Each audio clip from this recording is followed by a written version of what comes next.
یہ پاکستان حاصل کیا گیا اسے بڑی جرأت سے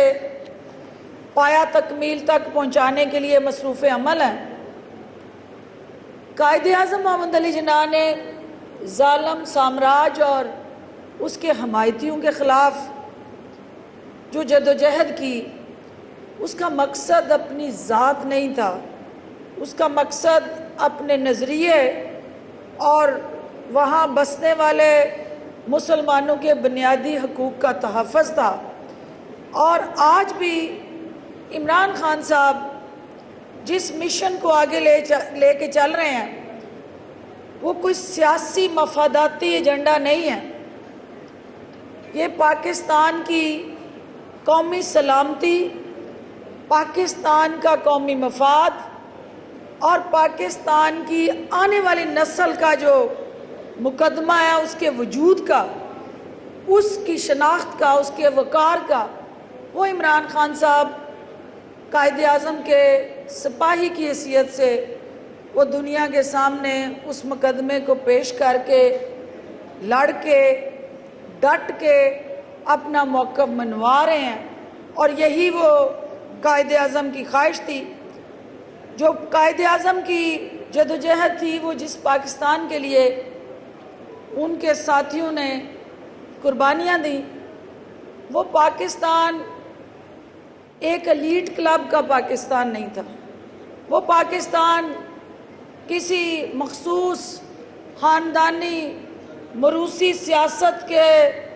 قبضہ گروپ والا پاکستان نہیں تھا، وہ پاکستان رول آف لا کے لیے بنا، پاکستان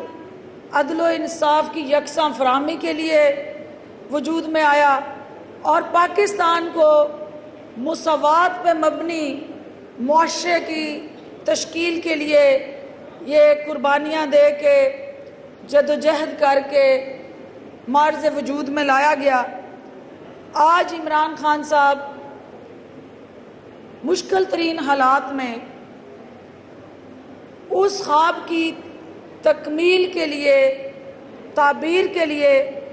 جدوجہد میں مصروف ہیں۔ قیام پاکستان کے بعد ایک سامراجی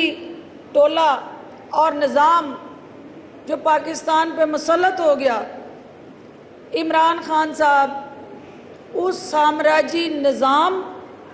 اور اس کے بینیفیشری ٹولے کے خلاف جدوجہد کر رہے ہیں تاکہ پاکستان کو حقیقی آزادی نصیب ہو، کیونکہ پاکستان اس وقت تک حقیقی طور پہ آزاد نہیں ہو سکتا۔ ہم نے انگریز سے جدوجہد کر کے مالی معاشی آزادی حاصل کی، جدوجہد کی، لیکن ہم وہ اکنامک فرنٹ پہ وہ آزادی آج بھی حاصل کرنے میں ناکام ہے۔ جسمانی آزادی ہمیں دستیاب ہوئی، جغرافیکلی ہم آزاد ہوئے، لیکن اکنامک فرنٹ پہ ہمارے چیلنجز جو ہیں اسی طرح اصل آزادی اور حقیقی آزادی اس دن ہونی ہے جس دن پاکستان نے معاشی محاذ پہ اپنے پاؤں پہ کھڑا ہونا ہے اور سوورن ملک کی حیثیت سے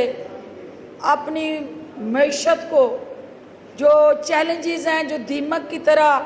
چاٹنے والا کرپشن کا وائرس تھا، اس سے اس کو نجات دلانی ہے، اور پاکستان کی معیشت کے سٹرکچر کے اندر وہ ایک ایسا جھونک بن کے چوسنے والا وائرس اس سامراجی